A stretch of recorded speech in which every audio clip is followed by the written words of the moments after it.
পরিবারের মধ্যে কলহ নিরসন করা এবং শান্তি প্রতিষ্ঠার জন্য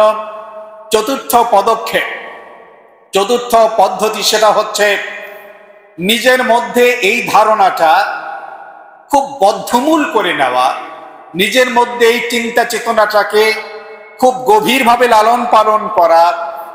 সেটা হলো এই যে দুনিয়াটা এটা খুব খারাপ জায়গা, এই দুনিয়াটা খুব খারাপ জায়গা, এর স্বভাবই হচ্ছে কষ্ট পাওয়া।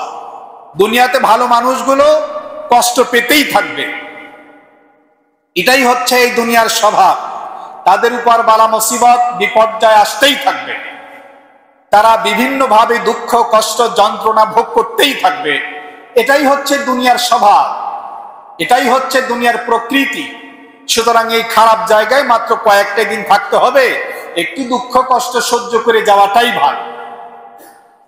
এই ধারণাটা অন্তরের ভেতরে রাখতে হবে সারাক্ষণ। আদমুর রাজায়ে ফিন নাফই মিনান নাস, কোন মানুষ আমাকে কিছু দিবে, কোন মানুষের কাছ থেকে আমি উপকৃত হব, কারো কাছ থেকে চাওয়া এবং পাওয়ার কোনো চিন্তা চেতনা অন্তরের ভেতরে থাকা যাবে না। যে আমি বিবাহ করলে শ্বশুর বাড়ি থেকে একটা প্লট পাবো, ফ্ল্যাট পাবো, গাড়ি পাবো, বা জমি পাবো, বা ফার্নিচার পাবো, না, এগুলো আশা করা যাবে না। অমুকের সাথে বড়লোক সম্পর্ক হলে ওখান থেকে কিছু একটা পাওয়াই যাবে, এরকম চিন্তা ভাবনা করা যাবে না। এই জন্য বড়লোকদের পেছনে মানুষ ঘুরু ঘুরু করে, বড় বড় মানুষদের কাছে মানুষের তেল মর্দন করে কিছু পাওয়ার আশায়। বলছে এই তেল মর্দন করা যাবে না পাওয়ার জন্য, কোন মানুষের কাছ থেকে কিছু পাওয়ার আশা করাই যাবে না। পরিবার একজন আরেকজনের কাছ থেকে কিছু পাবে চিন্তাও করা যাবে না। আমার ছেলে বড় হলে চাকরি করবে, আমাকে খাওয়াবে, আমাকে টাকা দিবে, না, এই চিন্তা করা যাবে না। আল্লাহ যদি ওকে হেদায়েত দেয় ও করবে, না হলে না করবে। কারণ অনেক আশা আকাঙ্ক্ষা করে কিন্তু পরক্ষণে ছেলেরা খবরও নেয় না, মারা গেলে জানাজায়ও আসে না। বিদেশে তাকে এত টাকা খরচ করে, টিকিট খরচ করে বাপের জানাজায় যাবো, দরকারটা কি? তো কাজেই পরক্ষণে কষ্ট পেয়ে লাভ নাই। আগের থেকে চিন্তা ভাবনা করে নেওয়া যে না, আমার ছেলের কাছ থেকেও আমার কোনো কিছু আশা নাই, আমার মেয়ের কাছ থেকে কোনো কিছু আশা নাই, আমার ভাইদের কাছ থেকে কোনো কিছুর আশা নাই, আমার বোনদের কাছ থেকে কোনো কিছু আশা নাই, কারো কাছ থেকে আমার কোনো কিছু আশা আর আকাঙ্ক্ষা নাই। বলে দুনিয়াতে কয়েকটা দিন আসছি, আমাকে কষ্ট পেতে হবে, এটা মাথার মধ্যে রাখতে হবে। ইনশাআল্লাহ যদি এই চিন্তা ভাবনা আমরা করতে পারি তাহলে আমাদের কোনো কষ্ট হবে না, পরিবারের মধ্যে কোনো সংঘাত হবে না। আল্লাহ কোরআন শরীফের মধ্যে বলেছেন, কুল লা ইউসিবানা ইল্লা মা কাতাবাল্লাহু লানা হুয়া মাওলানা ওয়া আলাল্লাহি ফালিয়াতাওয়াক্কালিল মুমিনুন। আল্লাহ পাক বলেছেন, নবী আপনি মানুষদেরকে খুব ভালো করে বুঝিয়ে বলুন। কি বলবেন? যে মনে রেখো, তোমার জীবনে যত বালা মুসিবত বিপর্যয় দুঃখ কষ্ট যন্ত্রণা রোগ শোক নানাবিধ প্রতিকূলতা যা তোমাকে গ্রাস করছে, যা তোমাকে চারদিক থেকে বেষ্টন করে আছে, তাসবিহ দানার মতো একটার পরে একটা তোমার উপর চেপে বসছে, বললো তুমি দুঃখ করো না, কষ্ট নিও না, তুমি এটা চিন্তা করো, আল্লাহ বলেছেন তোমার ভাগ্যে যা লেখা আছে, তোমার জন্ম নয়, শুধু আকাশ আর জমিন সৃষ্টির 50,000 বছর আগে তোমার ভাগ্যে যে বালা মুসিবত আর বিপর্যয় আল্লাহ লিখে রেখেছেন, ওটা কোনো না কোনো ভাবে আসবেই, এটাকে তুমি রোধ করতে পারবাই না। সুতরাং আল্লাহর উপর খুশি থাকো। রাসূলুল্লাহ সাল্লাল্লাহু আলাইহি ওয়াসাল্লাম একটা দোয়া শিখাইছেন, চমৎকার দোয়া। দোয়াটি হলো এই, আল্লাহুম্মা জাআল ফি কলবি রিজাআক ওয়াক্তা রিজাই আন মান সাওয়াকা। আল্লাহ তাআলা আমার অন্তরের ভেতরে শুধুমাত্র কেবলমাত্র একমাত্র আপনার কাছ থেকে পাওয়ার আশা আকাঙ্ক্ষাকে ঢুকিয়ে দেন। শুধুমাত্র একমাত্র কেবলমাত্র আপনার রহমতের আশা আকাঙ্ক্ষা পাবো, এইটা অন্তরের ভেতরে প্রতিষ্ঠিত করে দেন। আর দুনিয়ার কোন মানুষের কাছ থেকে কিছু পাবো না, আশা নাই, এ কথাটা অন্তরের ভেতরে বদ্ধমূল করে দেন। রাসূলুল্লাহ সাল্লাল্লাহু আলাইহি ওয়াসাল্লাম দোয়া করতেন। এর অর্থটা হচ্ছে সমগ্র উম্মতকে শিখানো, আমরাও যেন এই দোয়া করি। আল্লাহ তাআলা আমাদেরকে খুব তৌফিক দান করেন। পারিবারিক কলহ নিরসন এবং পারিবারিক শান্তি প্রতিষ্ঠার জন্য আজকের যতটুকু বলা হলো, ইনশাআল্লাহ আগামী সপ্তাহ পুরোটাই এই বিষয়ের উপর আলোচনা হবে। আল্লাহ আমাদেরকে খুব তৌফিক দান করেন।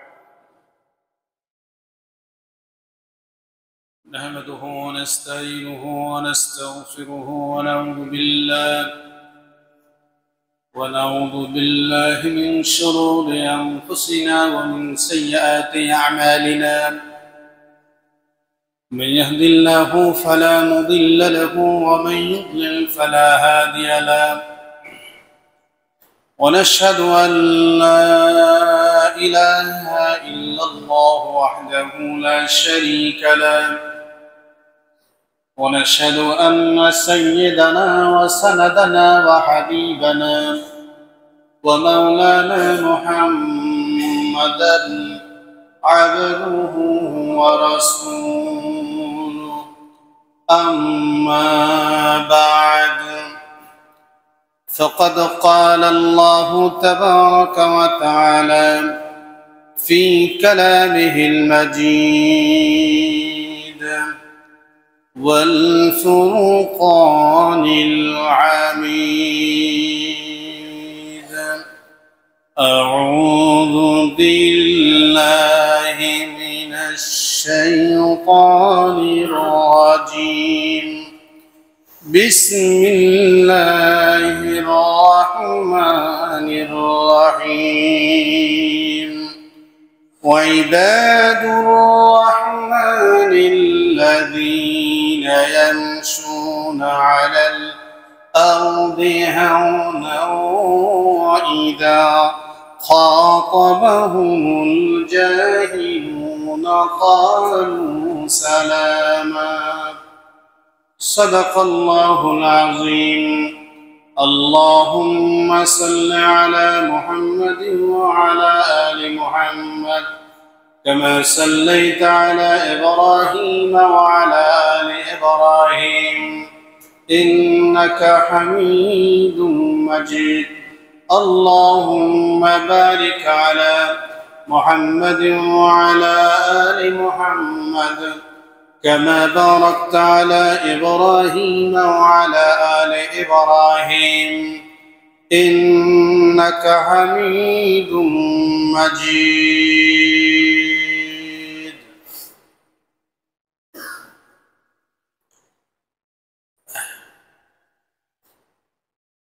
চোদ্দশো 47 হিজরির 10 রবিউল সানি জুমাবারে আল্লাহ তাআলার ঘরে জুমার নামাজ আদায় করার জন্য আগে ভাগে পৌঁছানোর তৌফিক ইনায়েত করছেন, এজন্য শুকর আদায় করি আলহামদুলিল্লাহ। আজকে আমরা পারিবারিক কলহ আর অশান্তি নিরসনের জন্য ইসলামের নির্দেশনা কি, পারিবারিক জীবনে শান্তি প্রতিষ্ঠার জন্য ইসলাম আমাদের জন্য কি কি দিয়েছে, এই বিষয়টি নিয়েই আলোচনা হবে ইনশাআল্লাহ। বাহ্যিক দৃষ্টিতে মানুষকে চলতে ফিরতে ভালো দেখা গেলেও মানুষের পারিবারিক জীবনটার মধ্যে নানাবিধ সংঘাত, মামলা মোকদ্দমা, খুন খারাপি, গালিগালাজ এবং সুসম্পর্কের খুব অভাব পরিলক্ষিত হয়। ইসলাম আমাদেরকে একেবারে কাঙ্গাল বানায় রাখে নাই।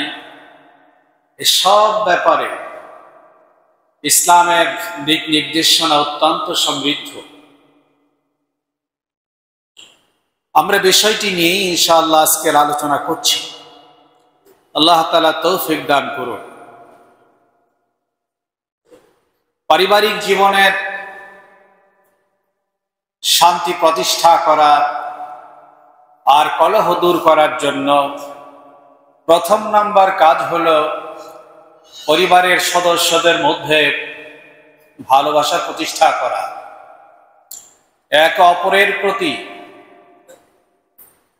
শ্রদ্ধাবোধ, স্নেহবোধ এবং গভীর আন্তরিকতা প্রতিষ্ঠা করা। নিজেদের মধ্যে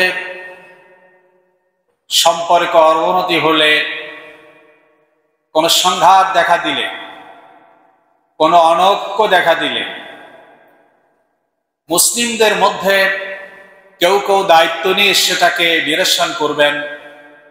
এটি ইসলামের গুরুত্বপূর্ণ একটি পদক্ষেপ। আন আবি হুরায়রা রাদিয়াল্লাহু তাআলা আনহু আনিন নবী সাল্লাল্লাহু আলাইহি ওয়াসাল্লাম قال ولا تحاسدوا ولا تجسسوا ولا تباغضوا ولا تدابروا وكونوا عباد الله اخوانا।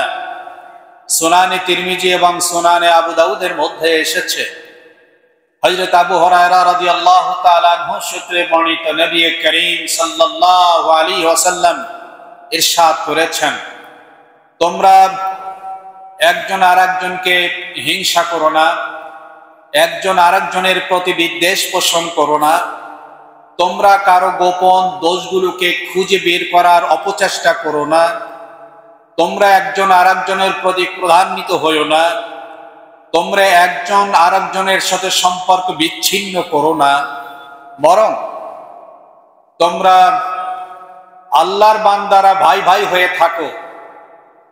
তোমাদের ভালোবাসা সুদৃঢ় হোক, তোমাদের আন্তরিকতা খুবই চমৎকার হোক, এমন ভাবেই তোমরা পৃথিবীতে বসবাস করো, পারিবারিক জীবনে বসবাস করো। وعن أبي الدرداء رضي الله تعالى عنه عن النبي صلى الله عليه وسلم ألا أخبركم بأفضل من درجة الصيام والصلاة والصدقة قالوا بلى قال إصلاح ذات البين وفساد ذات البين الحالقة।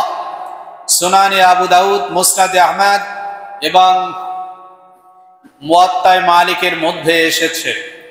আবু দারদা রাদিয়াল্লাহু তাআলা আনহু সূত্রে বর্ণিত, নবী করিম সাল্লাল্লাহু আলাইহি ওয়াসাল্লাম বর্ণনা করেছেন, নবী করিম সাল্লাল্লাহু আলাইহি ওয়াসাল্লামের পবিত্র অভ্যাস ছিল, তিনি গুরুত্বপূর্ণ কথাগুলোকে মানুষের মধ্যে মনোযোগ আকর্ষণ করার জন্য তিনি একটু ব্যতিক্রমী ভাষায় বলতেন। তার চমৎকার এই বর্ণনা ভঙ্গি, যাতে মানুষ খুব গভীর মনোযোগ সহকারে কথাবার্তাগুলো শোনে। নবী আলাইহিস সালাতু ওয়াস সালাম মানুষের মধ্যে তৃষ্ণার পিপাসা তৈরি করতেন। হযরত ওমর রাদিয়াল্লাহু তাআলা আনহুর মতো মানুষ, যার জন্য রাসূল করিম সাল্লাল্লাহু আলাইহি ওয়াসাল্লাম বললেন, আমার পরে কেউ যদি নবী হতো তাহলে হযরত ওমর নবী হতো। নবী বলেছেন, ইন্নাশ শাইতান ইয়াখাফু ওমর, শয়তান ওমরকে ভয় পায়। নবী মেরাজ করে এসে বললেন, ওমর, তোমার যে জান্নাতটা ওটা আমি দেখে এসেছি। সুবহানাল্লাহ। আখিরাতের তৃষ্ণা আর পিপাসা, পরকালের ভয় অন্তরের ভেতরে কিভাবে জমে গিয়েছিল।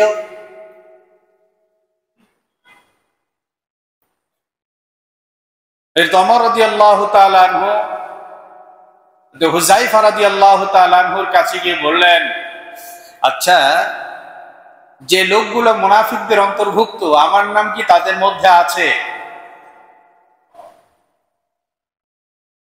আখিরাতের জন্য তারা কতটা তৃষ্ণা রাখত, পরকালে যেন কোনোভাবেই তাদের সমস্যা না হয়। হানজালা রাদিয়াল্লাহু তাআলা আনহু রাসূলের কাছে গিয়ে বললেন, না ফাকা হানজালা, হানজালা মুনাফিক হয়ে গেছে। অথচ রাসূল করিম সাল্লাল্লাহু আলাইহি ওয়াসাল্লাম ইরশাদ করেছেন, আল্লাহ কোরআন শরীফের মধ্যে বর্ণনা করেছেন সমস্ত সাহাবীদের জন্য আল্লাহ জান্নাতকে ওয়াজিব করে দিয়েছেন। হানজালা তো তাদের মধ্যেই একজন ছিলেন। অথচ গিয়ে বললেন হানজালা তো মুনাফিক হয়ে গেল। রাসূল বললেন থামো, কি হয়েছে বলো। বললেন হুজুর, আপনার কাছে যখন থাকি তখন অন্তরটা বিগলিত থাকে, আখিরাতের জন্য খুব পাগল দেওয়ানা হয়, কিন্তু আপনার এখান থেকে যখন চলে যায় তখন মনটা শক্ত হয়ে যায়, এই ধ্যান ধারণা থাকে না। সম্মানিত হাজিরিন, সাহাবায়ে কেরাম যাদের জন্য আল্লাহ বলেছেন ওয়াকুল্লা ওয়াদাল্লাহুল হুসনা রাদিয়াল্লাহু আনহুম ওয়া রাদুয়ান ওয়াস-সাবিকুনাল আউওয়ালুনা মিনাল মুহাজিরিন ওয়াল আনসার, সব আয়াতগুলো সাহাবীদের শানে। আল্লাহ তাআলা বলে দিয়েছেন সমস্ত সাহাবীদের জন্য জাহান্নামের আগুন হারাম, জান্নাত তাদের জন্য ওয়াজিব। এই সাহাবী বলতেছেন যে হানজালা মুনাফিক হয়ে গেল, অবস্থার এই ভিন্নতা কেন? পরকালের তৃষ্ণা, পরকালের ক্ষুধা তাদের মধ্যে কত তীব্র থেকে তীব্রতর ছিল। এজন্য রাসূলুল্লাহ সাল্লাল্লাহু আলাইহি সাল্লাম সাহাবায়ে কিরামকে ডেকে বললেন, আমি তোমাদেরকে এমন একটি কথা বলবো, এমন একটি বিষয় তোমাদেরকে সংবাদ দিব, যার উপর আমল করলে রোজা, নামাজ এবং দান সদকার চাইতেও আল্লাহর কাছে বেশি গ্রহণযোগ্য হবে। রোজা, নামাজ, দান সদকার চাইতেও আল্লাহর কাছে এর দাম অনেক বেশি। ক্বালু বালা, সাহাবায়ে কেরামের মধ্যে পিপাসা তৈরি হলো। বললেন হুজুর বলুন। নবী আলাইহিস সালাতু ওয়াস সালাম বলেন ইসলাহু যাতিল বাইন, দুই ব্যক্তির মধ্যে সংঘাত, সম্পর্কের অবনতি, দা-কুমড়ার সম্পর্ক, একজন আর একজনকে দেখতে পারে না, একজন আর একজনের নাম গন্ধ সহ্য করতে পারে না, এমন অবস্থার মধ্যে তৃতীয় কোনো ব্যক্তি গিয়ে যদি দুজনের মধ্যে সম্পর্ককে লাগাই দিতে পারে, জোড়াতে পারে, পরস্পরের মধ্যে সুসম্পর্ক প্রতিষ্ঠা করে দিতে পারে, তাহলে তার জন্য নামাজ, রোজা এবং দান সদকার চাইতে আল্লাহর কাছে বেশি নেকি লেখা হবে। আমরা তো মনে করি নামাজ বড় আমল, রোজা বড় আমল, দান সদকা বড় আমল, নিঃসন্দেহে কোনো সন্দেহ নাই। তবে ইসলাম নিজেদের সুসম্পর্ক, ভ্রাতৃত্ব, সংহতি, আভ্যন্তরীণ এই যে ভালোবাসা, এটা প্রতিষ্ঠার জন্য অনেক বেশি গুরুত্ব আরোপ করেছে। এর দাম অনেক বেশি। এমনকি খোদ রাসূল করিম সাল্লাল্লাহু আলাইহি ওয়াসাল্লাম, যিনি মসজিদে নববীর ইমাম ছিলেন, কোন ওয়াক্ত নামাজ তিনি মসজিদ ছাড়া পড়তেন না। সেই নবী এক নামাজ তিনি মসজিদে নববীতে এসে পড়তে পারেন নাই। আব্দুর রহমান বিন আউফ রাদিয়াল্লাহু আনহু তিনি ইমামত করে নামাজ পড়িয়েছেন। পরে জানা গেল রাসূল কেন আসতে পারলেন না। বলেন এই দু ব্যক্তির মধ্যে সম্পর্কের অবনতি হয়েছিল, এটাকে মিটানোর জন্য, মীমাংসা করার জন্য, তাদের মধ্যে সুসম্পর্ক প্রতিষ্ঠা করে দেওয়ার জন্য সময়টা লম্বা হয়ে গিয়েছে, অনেক দীর্ঘ সময় সেখানে লেগে গিয়েছিল, যে কারণে মসজিদে নববীতে তিনি ইমামতি করতে পারেন নাই। বিষয়টা কত গভীর। আজকে আমাদের ভাই ভাইয়ের মধ্যে সম্পর্ক নেই, বোন বোনের মধ্যে সম্পর্ক নেই, ভাই বোনের মধ্যে পরস্পরের সম্পর্ক নেই, মা বাবার মধ্যে সম্পর্ক নেই, মা বাবার ছেলে মেয়ের মধ্যে সম্পর্ক নেই, চাচা ফুফুদের সাথে সম্পর্ক নেই, মামা খালার সঙ্গে সম্পর্ক নেই, শ্বশুর বাড়ির আত্মীয় স্বজনদের সাথে সম্পর্ক নাই। অথচ এই সম্পর্কটা রক্ষা করার কত বড় জবরদস্ত আমল। আল্লাহ তাআলা আমাদের সবার সাথে সুসম্পর্ক রক্ষা করে চলার তৌফিক দান করুন। নবী আলাইহিস সালাতু ওয়াস সালাম খুব ভয়ঙ্কর কথা বলেছেন, অফাসাদু যাতিল বাইন আল হালিকা। মনে রেখো উম্মত, পরস্পরের মধ্যে সুসম্পর্কের অভাব পরস্পরের মধ্যে সংঘাত, পরস্পরের মধ্যে ঝগড়া, পরস্পরের মধ্যে গালাগালি, পরস্পরের মধ্যে মামলা মোকদ্দমা, পরস্পরের মধ্যে খুনাখুনি, একজন আর একজনকে সহ্য না করা, এটা যে কত বড় খারাপ, বলছে এটা তো মুন্ডনকারী। অন্য হাদিসের মধ্যে এসে রাসূলুল্লাহ সাল্লাল্লাহু আলাইহি ওয়াসাল্লাম বলেন, এমন নয় যে তোমাদের চুলকে মুন্ডিয়ে ফেলবে, না, বরং তোমাদের দ্বীনকে মুঞ্জিয়ে ফেলবে। এই পরস্পরের মধ্যে সুসম্পর্ক না থাকার কারণে মানুষ সীমা লঙ্ঘন করে, আল্লাহর দ্বীন থেকে সে বেরিয়ে যায়, অনেক অন্যায় এবং অপরাধগুলো সে অকাতরে করেই ফেলতে থাকে। এই জন্য রাসূলুল্লাহ সাল্লাল্লাহু আলাইহি ওয়াসাল্লাম বলেছেন, অফাসাদু যাতিল বাইন আল হালিকা, পরস্পরের মধ্যে সুসম্পর্কের অভাব, পরস্পরের মধ্যে ঝগড়া বিবাদ, পরস্পরের মধ্যে দাঙ্গা হাঙ্গামা, এগুলো মানুষের দ্বীনকে কেটে দেয়। একজন আর একজনের ব্যাপারে এত মিথ্যাচার করতে থাকে যা কল্পনাও করা যায় না।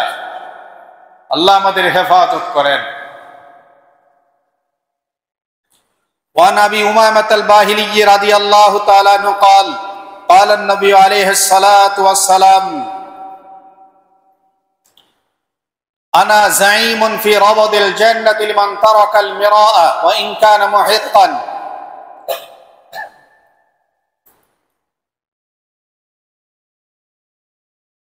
আবু উমামা রাদিয়াল্লাহু তাআলা আনহু সূত্রে বর্ণিত, নবী করিম সাল্লাল্লাহু আলাইহি ওয়াসাল্লাম বর্ণনা করেছেন,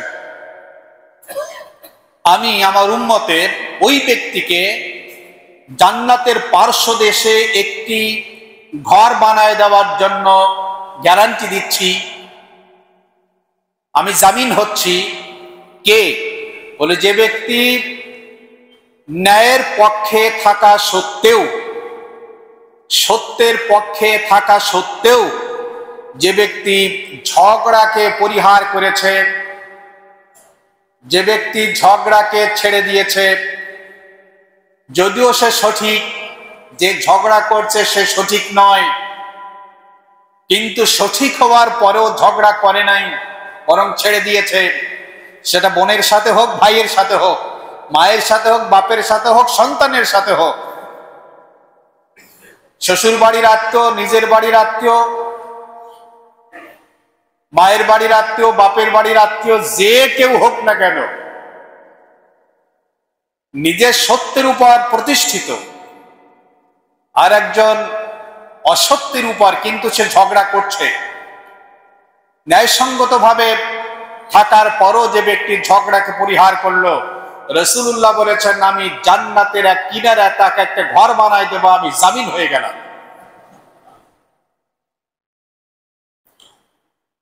অবিবাইতিন ফি ওয়াসতিল জান্নাতি লিমান তারাকাল কিযব ওয়া ইন কানা মাযিহান, নবী আলাইহিস সালাম বলেন, আর আমি জান্নাতের একেবারে মধ্যখানে একটি ঘর বানায় দেওয়ার জন্য জামিন হই ওই ব্যক্তি, যে ব্যক্তি রসিকতা করেও কখনো মিথ্যা কথা বলে না, মিথ্যাকে ছেড়ে দেয়, এমন ব্যক্তির জন্য আমি রাসূল জান্নাতের একেবারে মাঝখানে ঘর বানায় দেওয়ার জন্য জামিন হয়ে গেলাম। অবিবাইতিন ফি আলাল জান্নাতি লিমান হাসানা খুলুকা,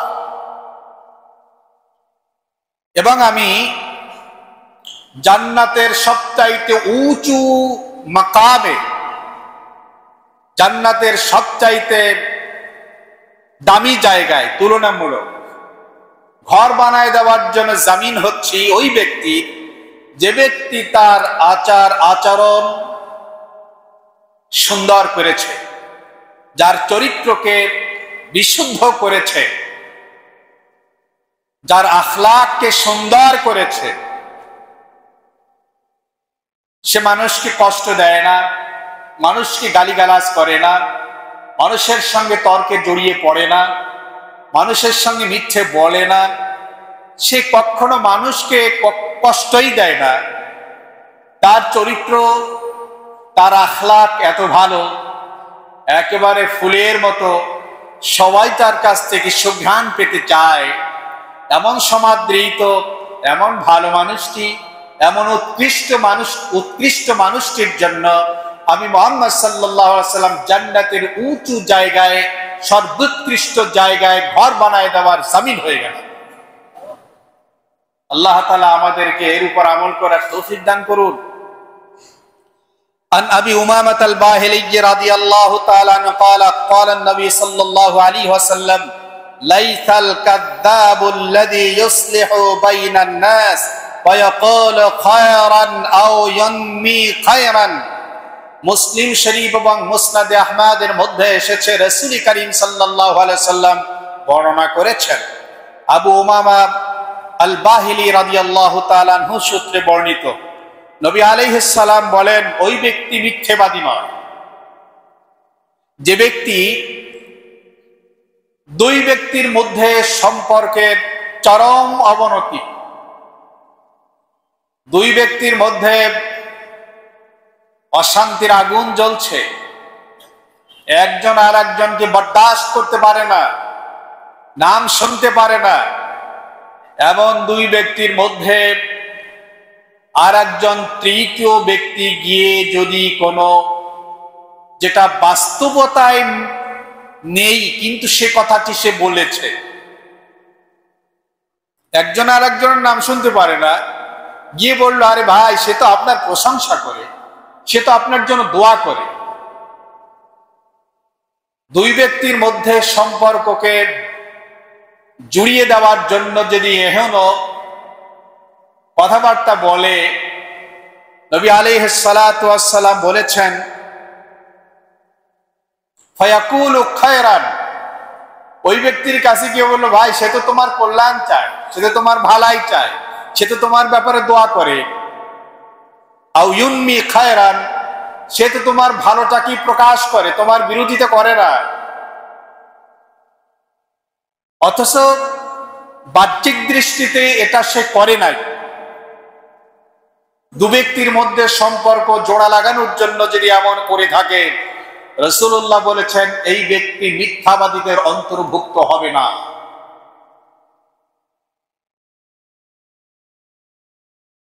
তাছাড়া যদি আমরা একটা কথা লক্ষ্য করি, আমরা দেখতে পাই, ধরুন আমরা তো মোনাজাতের মধ্যে একটা দোয়া করি, রব্বানা আতিনা ফিদ দুনিয়া হাসানা ওয়া ফিল আখিরাতি হাসানা ওয়া কিনা আযাবান নার। আয় আল্লাহ আমাদেরকে দুনিয়াতে কল্যাণ দেন, আখিরাতে কল্যাণ দেন। তাহলে আমাদেরকে বললে সবাই এর মধ্যে শামিল হয়ে গেল। অথবা আমরা যখন সালাম দেই, আসসালামু আলাইকুম, আল্লাহ তোমাদের উপর শান্তি বর্ষণ করুন। অথবা যখন আত্তাহিয়াতুর মধ্যে আমরা বলি আসসালামু আলাইনা ওয়া আলা ইবাদিল্লাহিস সালিহিন, এই কথা আমরা নামাজের সময় বলি কিনা? এর অর্থ কি? আসসালামু আলাইনা, আমাদের উপর শান্তি বর্ষিত হোক, ওয়া আলা ইবাদিল্লাহিস সালিহিন, আল্লাহর নেক বান্দাদের উপর শান্তি বর্ষিত হোক। তাহলে এই বান্দারা বললে তো সবাই এর মধ্যে অন্তর্ভুক্ত হয়ে গেল। সেই দৃষ্টিতে কথা একেবারে যে অবাস্তব হয় তাও না। এজন্যই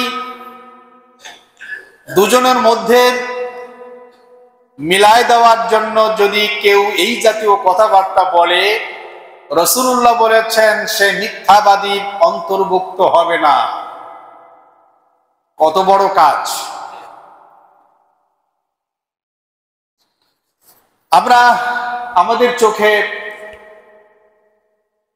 অনেক মহান মানুষদেরকে দেখেছি যারা দুজনের মধ্যে সম্পর্ক গড়ে দেওয়ার জন্য, সম্পর্ক জোড়া লাগানোর জন্য, স্বামী স্ত্রীর মধ্যে সম্পর্ক শেষ হয়ে যাচ্ছে, রাস্তাই দেখা যাচ্ছে না। আল্লাহর বান্দারে এমনও রয়েছেন যারা মহাব্যস্ত মানুষ হওয়া সত্ত্বেও ঘন্টাকে ঘন্টা, দিনকে দিন তাদের পেছনের সময় দিয়ে এই সম্পর্ক তারা জোড়া লাগাই দিয়েছে। খুনাখুনি হওয়ার পর্যায়ে মানুষের মধ্যে সুসম্পর্ক গড়ে দিয়েছে। এটা কিন্তু ওই যে নামাজের চাইতো, রোজার চাইতো, দান সাদকার চাইতো বড় আমল। আল্লাহ তাআলা আমাদেরকে এই জাতীয় আমল করার খুব বেশি তৌফিক দান করুন। الثاني من أسباب السلام الأسري التواضع শান্তি প্রতিষ্ঠা করা পরিবারের মধ্যে কলহ দূর করার জন্য দ্বিতীয় ব্যবস্থাপনা হলো বিনয়, তাওয়াজু।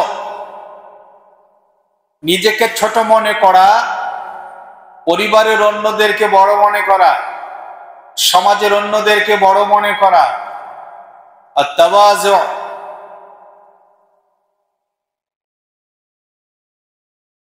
তাওয়াজু হচ্ছে, বিনয় হচ্ছে জান্নাতের দরজার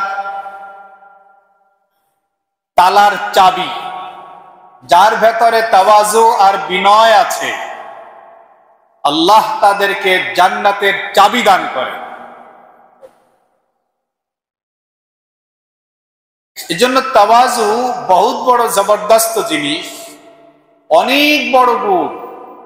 কোরআনে কারীমের মধ্যে সূরা ফুরকান আল্লাহ বলেছেন, ওয়াইবাদুর রহমানিল্লাযীনা ইয়ামশুনা আলাল আরদি হাওনা ওয়া ইযা খাতাবাহুমুল জাহিলুনা ক্বালু সালামা। আল্লাহর খাস বান্দা কারা জানো? আল্লাহর প্রিয় ভাজন কারা জানো? আল্লাহর ওলি কারা জানো? আল্লাহ তাআলা বুঝাচ্ছেন, আল্লাযীনা ইয়ামশুনা আলাল আরদি হাওনা, যারা বিনয়ী, যারা নিজেদেরকে খুব ছোট মনে করে, অন্যদেরকে বড় মনে করে। রাসূলুল্লাহ সাল্লাল্লাহু আলাইহি ওয়াসাল্লাম দোয়াও শিখিয়েছেন, আল্লাহুম্মা জাআল ফি আইনি সাগীরা, আয় আল্লাহ আমাকে আমার চোখে ছোট বানায় দেন। ওয়া ফি আয়ুনিন নাসি কাবীরা, মানুষের চোখে বড় বানান, কিন্তু আমি যেন আমার চোখে নিজেকে ছোট মনে করতে পারি, দেখতে পারি, এই গুণটা আমাকে দান করেন। যে যত বড় হয়, আল্লাহর কাছে যার মর্যাদা যত বড় হয়, সে নিজেকে তত ছোট মনে করে। তাকাব্বুর আজাজিল রাখার কার, বাজিন্দা নিলানত গ্রেফতার কার। ইত্যাদি বলেছেন, এই এক তাকাব্বুর, অহংকার, দাম্ভিকতা, এটা ফিরিস্তাদের শিক্ষক আজাজিলকে ইবলিসে পরিণত করেছে। আর তাওয়াজু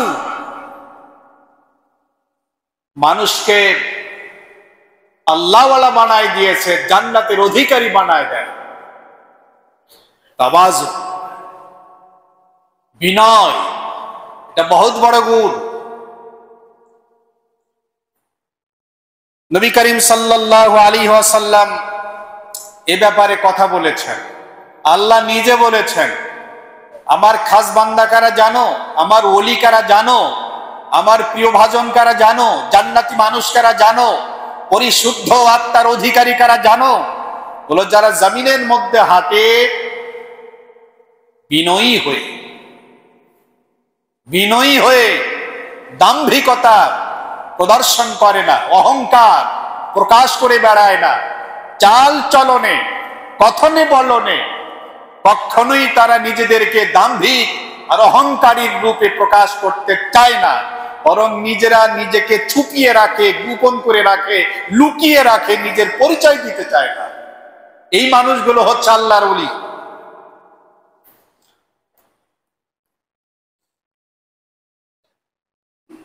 وعن أبي هريرة رضي الله تعالى عنه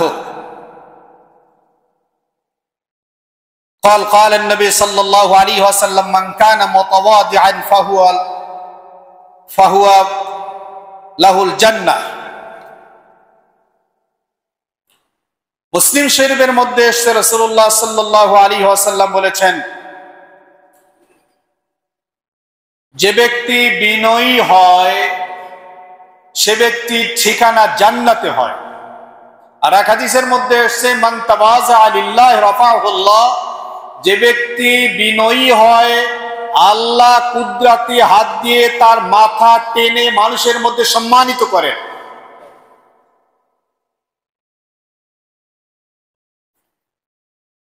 الثالث من أسباب السلام الأسري الإيثار পরিবারের মধ্যে শান্তি প্রতিষ্ঠা করা আর কলহ দূর করা, এর জন্য তৃতীয় পদক্ষেপ, তৃতীয় পদ্ধতি হচ্ছে ইথার। ইথার বলা হয়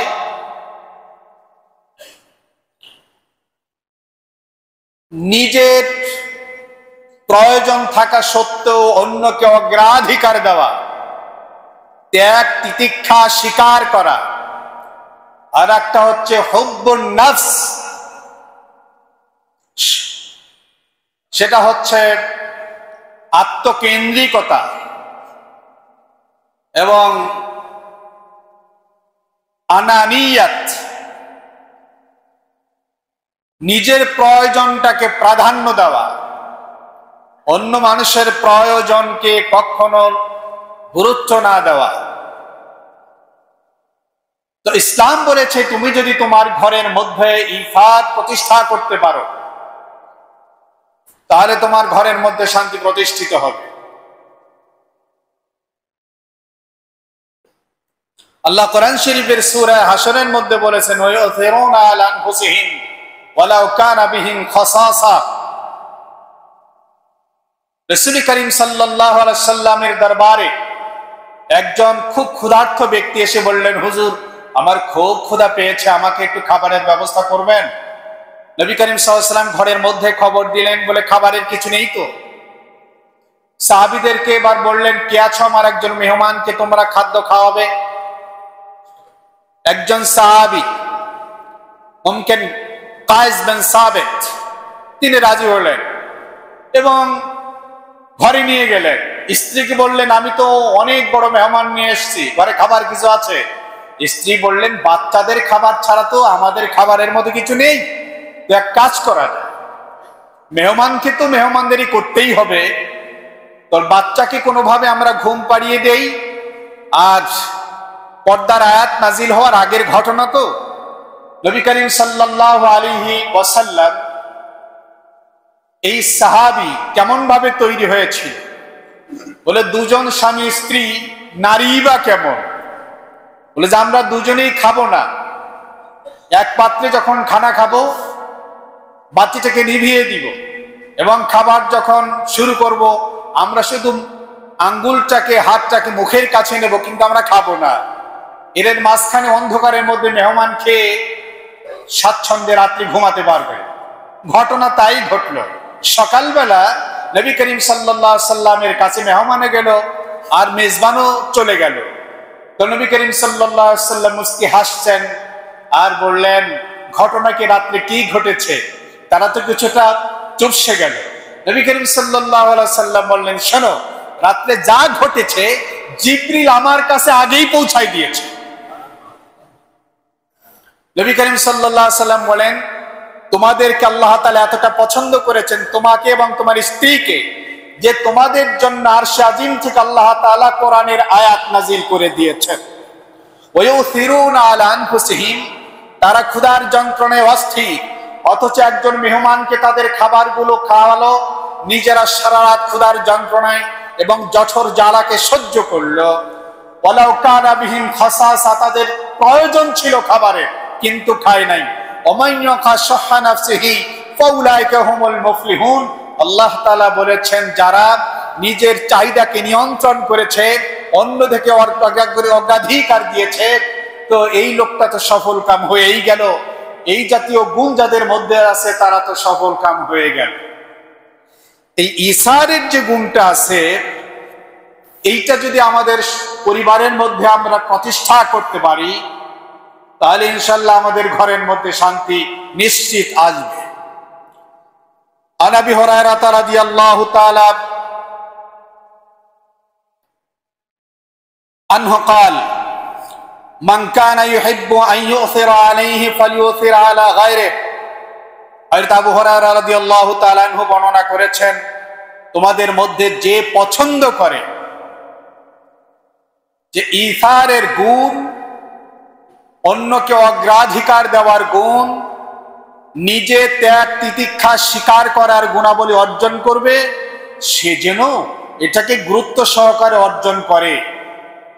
এটা তাকে জান্নাতের অনেক উঁচু মাকামে পৌঁছায় দিবে, আল্লাহর মহব্বতের মানুষে পরিণত করবে, আল্লাহ সফল কামদের অন্তর্ভুক্ত করবেন। আর রাবি মিন আসবাবিস সালামিল উসরি ইদরাকু আন্না হাদিহি দুনিয়া শাররুন ফিতরিয়্যুন ওয়া মাজদারুহা আল আলাম ওয়াল মাসায়েব। পরিবারের মধ্যে কলহ নিরসন করা এবং শান্তি প্রতিষ্ঠার জন্য চতুর্থ পদক্ষেপ, চতুর্থ পদ্ধতি সেটা হচ্ছে নিজের মধ্যে এই ধারণাটা খুব বদ্ধমূল করে নেওয়া, নিজের মধ্যে এই চিন্তা চেতনাটাকে খুব গভীরভাবে লালন পালন করা। সেটা হলো এই যে দুনিয়াটা এটা খুব খারাপ জায়গা, এই দুনিয়াটা খুব খারাপ জায়গা, এর স্বভাবই হচ্ছে কষ্ট পাওয়া। দুনিয়াতে ভালো মানুষগুলো কষ্ট পেতেই থাকবে, এটাই হচ্ছে এই দুনিয়ার স্বভাব। তাদের উপর বালা মুসিবত বিপর্যয় আসতেই থাকবে, তারা বিভিন্নভাবে দুঃখ কষ্ট যন্ত্রণা ভোগ করতেই থাকবে। এটাই হচ্ছে দুনিয়ার স্বভাব, এটাই হচ্ছে দুনিয়ার প্রকৃতি। সুতরাং এই খারাপ জায়গায় মাত্র কয়েকটা দিন থাকতে হবে, একটু দুঃখ কষ্ট সহ্য করে যাওয়াটাই ভালো। এই ধারণাটা অন্তরের ভেতরে রাখতে হবে সারাক্ষণ। আদমুর রাজায়ে ফিন নাফই মিনান নাস, কোন মানুষ আমাকে কিছু দিবে, কোন মানুষের কাছ থেকে আমি উপকৃত হব, কারো কাছ থেকে চাওয়া এবং পাওয়ার কোন চিন্তা চেতনা অন্তরের ভেতরে থাকা যাবে না। যে আমি বিবাহ করলে শ্বশুর বাড়ির থেকে একটা প্লট পাবো, ফ্ল্যাট পাবো, গাড়ি পাবো, বা জমি পাবো, বা ফার্নিচার পাবো, না, এগুলো আশা করা যাবে না। অমুকের সাথে বড়লোক সম্পর্ক হলে ওখান থেকে কিছু একটা পাওয়াই যাবে, এরকম চিন্তা ভাবনা করা যাবে না। এই জন্য বড়লোকদের পেছনে মানুষ ঘুরু ঘুরু করে, বড় বড় মানুষদের কাছে মানুষের তেল মর্দন করে কিছু পাওয়ার আশায়। বলছে এই তেল মর্দন করা যাবে না পাওয়ার জন্য, কোন মানুষের কাছ থেকে কিছু পাওয়ার আশা করাই যাবে না।